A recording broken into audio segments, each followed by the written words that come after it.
Saturday Social is powered by EA Sports FIFA 23 with PlayStation. Welcome back to Saturday Social. Joining myself and Joe on the show this week, we have Buvey and we have Dougie Critchley. Right, we are rapidly approaching, Joe. I know. Flown by, isn't it, the end of the season? So we started thinking about the awards, and we're going to draw our attention to the managers, because we're all chatting in the office this week, and we're talking about there's quite a few managers that have surpassed expectations. So we've printed out all the magnets here of all of the 20 current Premier League managers, and we're going to get our guests to try and predict the top 5, because it's been an interesting season. 14 managerial departures this season, which is a record in the Premier League. As I said, all the magnets printed out, and we're going to get our guests to pick their top 5 managers this season. Yeah, very, very simple. We've got the whiteboard out again. 1 to 5 is on it. We're going to have to try and come to an agreement on the 5, which is not going to be easy.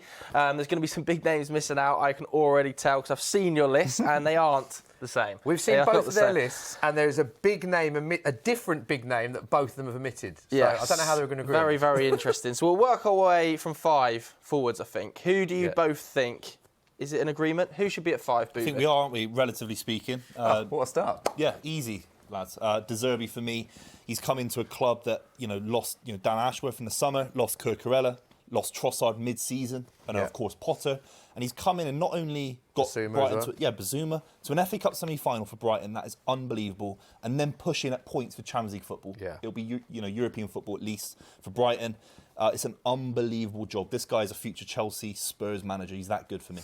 I think as well about Brighton, it's not just what they've achieved in terms of a penalty kick away from an FA Cup final, of course, the fact they're in contention with you. It's the way they play as well. The fans absolutely love the style of football and the philosophy that exists, the recruitment strategy. They just seem to get a lot right, Brighton, don't they? Yeah, absolutely. It's such a well-run club. I read actually the other day that Guardiola's taking some tips from De Zerbi, which is interesting. But yeah, I think he was quite underrated at Sassuolo as well, did really good work there. Consistently sold players to bigger clubs like Politano, Locatelli. They had a very small budget, consistently punched in upper mid-table for a side that were in Serie C in 2008 as well. So he was underrated at Sassuolo, and some of the respect that he was missing when he joined the Premier League is now rightfully been given to him. That's a good point, that. Already set a new Premier League record, by the way, for most points, most wins and most goals in a season. And of course... let's get him up. You're in agreement on 5. Right, interesting. OK, I want you to both pick your 4th up from the table here, because there's a big disagreement. Yeah, who was your 4th? Tell us. OK. So let's see what you got on the cameras. Thomas Frank for Buvey. Unai Emery for Dougie. So, Dougs, do you want to kick us off? Yeah, I think Frank's a good shout, but Unai Emery took over after the debacle at the end of the Steven Gerrard reign. I think they were only outside the relegation zone on goals scored. He's, completely transformed that club, the entire mood of it. He's turned Ollie Watkins into a striker wanted supposedly by Bayern Munich. This is a player that was struggling to get goals and minutes alongside Danny Ings at points. Really underrated manager throughout his whole career as well. I mean, 3 Europa Leagues with Sevilla. Everyone always thinks, Europa League Sevilla, that's a guarantee, but they'd only won 2 European trophies before his arrival. Got Champions League semi-final with Villarreal.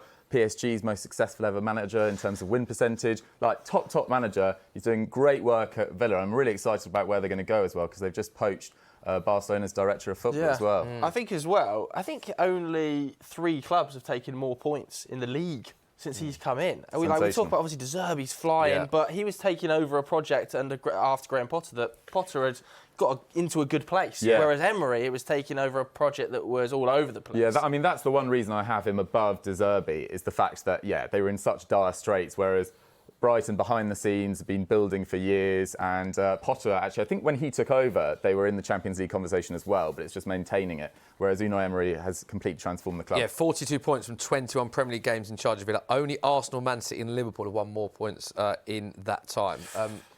You disagree? I think sometimes, look, Unai Emery is the Hollywood choice. They're a massive football club. To get them back to European football is incredible. But the one that's gone under the radar is Brentford. They're a club that never played Premier League football before. I don't think ever played First Division football before. Second season syndrome for a club like Brentford, with all due respect, who lost Eriksen in the summer, and they actually tried to compete with Man United to sign him. That was really ambitious from them as well. This is a real thing. To keep them, Brentford, in the league and then doing better without Eriksen is a real achievement. I think he has to be in top 5 somewhere. Maybe 4 is a bit too high. Maybe he could have gone at 5th, for example. But don't forget, he's coached Ivan Toney to be the highest scorer in the Championship at that point ever. And then he's now made him into he's an £80 million striker, Ivan Toney. This is down to coaching. It's as simple as that. it's very, very tough. It is difficult. I mean, Unai Emery probably took over a better squad than Thomas Frank has right now. They've also been backed by, Villa's owners are some of the richest in the league as well. I just think because the position they were in and the mood of the club, like Villa fans that I speak to said that Gerrard is up there with their worst ever Premier League managers in terms of where he left the club. So, yeah, Unai Emery, I think, has to be in there, but respect to Frank. We need an agreement, so who's going to back down? Do you want to potentially put Unai Emery, wiggle it around so both of them are in? I can't move. I'm so set on my top three. I'm stubborn, lads. OK, I think I'm going to go Unai Emery. I'm going to, just based on the argument, the points taken since he's taken over, what I would say Thomas Frank's done an amazing job, though. That's because Brentford beat you 4-0 earlier in the season. That is exactly the reason. Yeah, he's still ragged down. What we can say is we can put him there temporarily and we can always potentially move we can him wiggle towards it the around. end. So who did you, let us know who you had at 3. Grab the magnets of who you had at 3. OK, this is where it starts to get controversial. Pep Guardiola and Mikel Arteta. OK, both of them at the top of the table, flying high, first and second in the Premier League, respectively. Interesting with both of these will depend, I imagine, on the season, how it finishes. Obviously, if Arteta wins the league, they'll be right up there. But Pep could win a treble, so quite hard to gauge at the minute. Of course, I think Guardiola would be number 1 if we'd been first all season. And I think the first half of the season, there was a wobble. There was a transition of getting Haaland into the squad, Alvarez, even Calvin Phillips hasn't quite worked out. And I think that obviously, losing to Brentford, for example, before the World Cup started, the start was a little bit slow. I think that's why he isn't number 1. He's the best manager in the world, though. Can I just say, you don't have Mikel Arteta in your top 5. Why not? Lads, we're in a studio full of football fans. What's he achieved? Well, he's on course. Take you aside from 5th to competing this for a title. This isn't Leicester City. This is a massive football club. Honestly, they threw the League Cup to Brighton. They threw the FA Cup to Man City. They couldn't beat City. That was a good game. So what is a good game? They lost. It was a good game when Brentford beat Man United 4-0. No, but they've lost all 3 games to Man City. They've shown no fight in big matches. No fight? No, they haven't. They were 8 points clear in the Premier League title race. They've only won 1 less game than the Invincibles. This is a massive football club. They were 8 points clear in the Premier League title race. They were in winning positions against a Liverpool side that lost to Bournemouth in and around that time. They lost to Southampton. They dropped points to Southampton, West Ham. You'd have Thomas Frank over Mikel Arteta. What's he done this season? Well, I don't know. Get Arsenal from 5th to competitive. They could still win it. They could still win it. You don't get a trophy for coming second. Buvey, you might look very silly in a few weeks if Arsenal get over the line and you haven't got them in your top 5. It might happen. They might win the Premier League, but they haven't done it for 20 years. So you're adamant that he shouldn't be in the top 5? Why? What's he achieved? His achievement is taking the youngest squad in the entire league into a competitive title-winning side. And what with 2 of your best players from last year as well, Zinchenko and Jesus. He has made City look very silly this year. If he gets over the line... How's he we beat him 3 times this season. It doesn't matter. If he wins the league they did win 3 times. If they win the league with 2 of your better players... If they're behind us in the league. Not by much, though, is it? No way. You don't think there's any chance Arsenal in the league? Of course there's a chance. No way. And they have...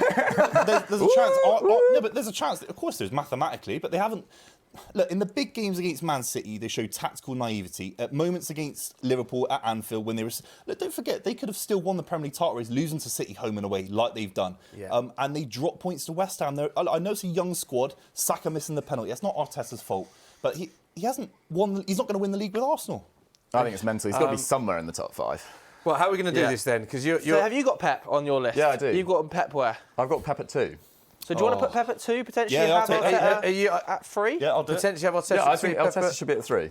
Okay. It's bonkers to not have him somewhere. Put him up there, because we can always wiggle it around at the end. Yeah, we I think can. we're going to have to wiggle it around at the end because you've called that bonkers. I know you're missing a huge name in there as well that you've got next. Who are your top 2? Go on, just... Sorry, go on. Yeah, so I was not obviously going to have Arteta in. He's achieved nothing at Arsenal. Eddie Howe for me. Look, this isn't a joke. I know he spent a lot of money, but there are relatively few signings. It's a lot of expensive. Botman's a big transfer. Yeah. But he's made someone like Murphy, Joe Linton. These guys are championship for me, and he's getting Longstaff, and he's getting them to they will retire one day and think, how am I playing against AC Milan in the Champions League? Murphy, come on. Come on, what's going on? This is how good a coach is. I haven't got him. You haven't got Eddie Howe in your top 5. He'd be my 6th. But I just think in a year in which Chelsea have been as bad as they've been, Liverpool have been as bad as they've been, Spurs have been as bad as they've they should be in the top 4. They should be in the top 4. Really? They did not turn up in the Carabao Cup final.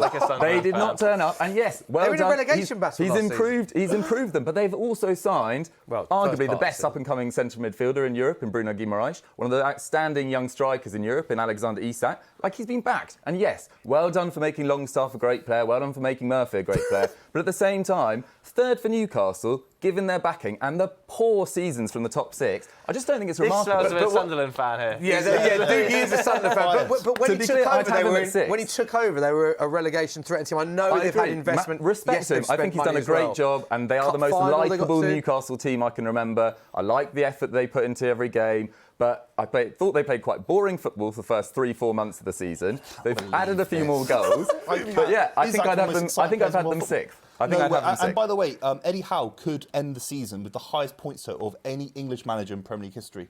These are serious points. He's outcompeted Spurs, Liverpool. I think they'll finish with Man United. Has he, or have they fallen apart? They've spent a lot of money in the last 2 years, but the actual quality of that squad is still nowhere near a top 4 side. Nowhere near. You know, someone like Trippier's coming. He's a fantastic player. But he wasn't he's not a massive signing. But Sven Botman was linked with everyone, nearly went to Milan. Shaw was free then. Shaw was a cheap... Yeah, I agree, but they signed Nick Pope, one of England's goalkeepers.